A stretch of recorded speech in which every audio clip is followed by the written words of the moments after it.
അല്പസമയം മുൻപ് വിദ്യാഭ്യാസ മന്ത്രിയുടെ പ്രതികരണം നമ്മൾ കണ്ടല്ലോ ശ്രീജിത്ത്. അദ്ദേഹം പറയുന്നത് തനിക്ക് ഇതേക്കുറിച്ച് ഒന്നും അറിയില്ല എന്ന് പറയുകയാണ്. എല്ലാം മന്ത്രിസഭാ യോഗത്തിന് ശേഷം മുഖ്യമന്ത്രി വിശദീകരിക്കും എന്ന് പറയുന്നു. ഇപ്പോൾ താനൊന്നും പറയുന്നത് ശരിയല്ല എന്നൊക്കെ പറയുമ്പോൾ പോലും അദ്ദേഹത്തിന് ഈ കാര്യത്തിലൊക്കെ ഒരു നിസ്സഹായാവസ്ഥയുണ്ടോ എന്ന സംശയം ഉയർന്നു വരികയാണ്. ഇത് ഒപ്പിട്ട വേളയിൽ പിന്നീട് മാധ്യമങ്ങളെ കണ്ടപ്പോൾ അദ്ദേഹം അത് ഒരു കാരണവശാലും അപകടകരമായ രീതിയിലേക്ക് പോകില്ല, അങ്ങനെയൊന്നും സിലബസിൽ ഉണ്ടാകില്ല, ഒരു ഇടപെടലിന് അനുവാദം നൽകില്ല എന്നൊക്കെ പറയുന്നുണ്ടായിരുന്നു.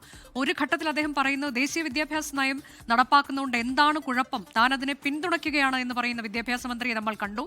ഏറ്റവും ഒടുവിൽ ഇന്ന് തനിക്ക് ഇതേക്കുറിച്ച് ഒന്നും അറിയില്ല എന്ന് പറയേണ്ടുന്ന ഒരു അവസ്ഥയിലേക്ക് വിദ്യാഭ്യാസ മന്ത്രി ചെന്ന് എത്തി നിൽക്കുന്ന അവസ്ഥ അത് എന്താണ് ശ്രീജിത്ത്? അനുജ, ഇക്കാര്യത്തിൽ പൊതുവിദ്യാഭ്യാസ മന്ത്രി വി ശിവൻകുട്ടിയുടെ ഭാഗത്തു നിന്ന് ഗുരുതരമായ ചില വീഴ്ചകൾ ഉണ്ടായി എന്ന കാര്യം CPM നേതൃത്വം തന്നെ സമ്മതിക്കുന്നുണ്ട്. എന്നാൽ അത്തരമൊരു കുറ്റസമ്മതം നടത്തുമ്പോഴും അതൊന്നും CPMന്റെ സംസ്ഥാന നേതൃത്വം ഏറ്റവും പ്രമുഖനായ മുഖ്യമന്ത്രി അടക്കം അറിയാതെയല്ല എന്നുകൂടി അവർ ഉൾക്കൊള്ളുന്നുണ്ട്. അത് പരസ്യമായി പറയുന്നില്ല എന്ന് മാത്രം. ഏകപക്ഷീയമായി മന്ത്രിസഭയിലോ മുന്നണിയിലോ ചർച്ച ചെയ്യാതെ PMC പദ്ധതിയുടെ ധാരണാപത്രത്തിൽ ഒപ്പുവെച്ചു. 2 തവണയാണ് ഈ PMC പദ്ധതിയുമായി ബന്ധപ്പെട്ട വിഷയം മന്ത്രിസഭാ യോഗത്തിന് പരിഗണനയ്ക്ക് വന്നത്. 2023 ഡിസംബറിലും 2024 ഏപ്രിലും ഈ 2 തവണ മന്ത്രിസഭാ യോഗത്തിൽ PMC പദ്ധതിയുമായി ബന്ധപ്പെട്ട കാര്യങ്ങൾ പരിഗണിച്ചപ്പോഴും CPI നഖശികാന്തം അതിനെ എതിർത്തു.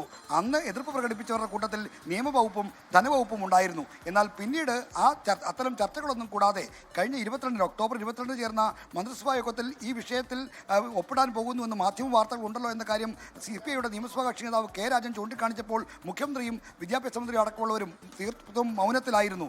അങ്ങനെ അപ്പോൾ അതിന് സമാന്തരമായി തന്നെ ഈ കരാറിൽ ഒപ്പിടാൻ ധാരണാപത്രത്തിൽ ഒപ്പുവെക്കാനുള്ള നീക്കം നടക്കുന്നുവെന്നാണ് CPI മനസ്സിലാക്കിയത്. അപ്പോൾ വിദ്യാഭ്യാസ മന്ത്രിയുടെ ഈ തരത്തിലുള്ള ഒരു നടപടി മുന്നണി ബന്ധത്തെ ഉലയ്ക്കുന്ന തരത്തിൽ മുന്നണിയിൽ അവിശ്വാസം പെടുന്ന രീതിയിലായിപ്പോയി എന്ന വിമർശനം ശക്തമാണ്. അക്കാര്യത്തിൽ വിദ്യാഭ്യാസ മന്ത്രിക്ക് വീഴ്ച പറ്റി എങ്കിൽ പോലും അദ്ദേഹത്തെ പരസ്യമായി തള്ളിപ്പറയാനോ അദ്ദേഹത്തിനെ ഒരു ക്ഷീണമുണ്ടാക്കുന്ന ഒരു സ്ഥിതിയിലേക്ക് തള്ളിവിടാനോ CPM തയ്യാറല്ല, മുഖ്യമന്ത്രി തയ്യാറല്ല എന്നതുകൊണ്ട് മാത്രമാണ് ഇക്കാര്യങ്ങളിലൊന്നും പരസ്യ പ്രതികരണം വരാത്തത്.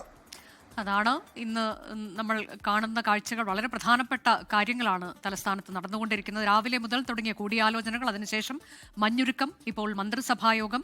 അവിടെ CPIയുടെ 4 മന്ത്രിമാരും പങ്കെടുക്കുകയാണ്. ആ മന്ത്രിസഭായോഗത്തിൽ പ്രധാനമായും ഈ വിഷയം തന്നെയാണ്, PM ശ്രീ പദ്ധതിയുമായി ബന്ധപ്പെട്ട കാര്യങ്ങൾ തന്നെയാണ് പരിഗണിക്കുന്നത്. തീരുമാനം ഔദ്യോഗികമായി തന്നെ മുഖ്യമന്ത്രി അല്പസമയത്തിനകം ഈ മന്ത്രിസഭായോഗത്തിന് ശേഷം പ്രഖ്യാപിക്കും. ലോകത്തെവിടെയായാലും ഏത് സമയത്തും 24 വാർത്തകളും ഓഗ്മെന്റഡ് റിയാലിറ്റി പാക്കേജുകളും എക്സ്പ്ലെയിനറുകളും വിശദമായി കാണാൻ ഞങ്ങളുടെ YouTube ചാനൽ നിങ്ങൾക്ക് സബ്സ്ക്രൈബ് ചെയ്യാം.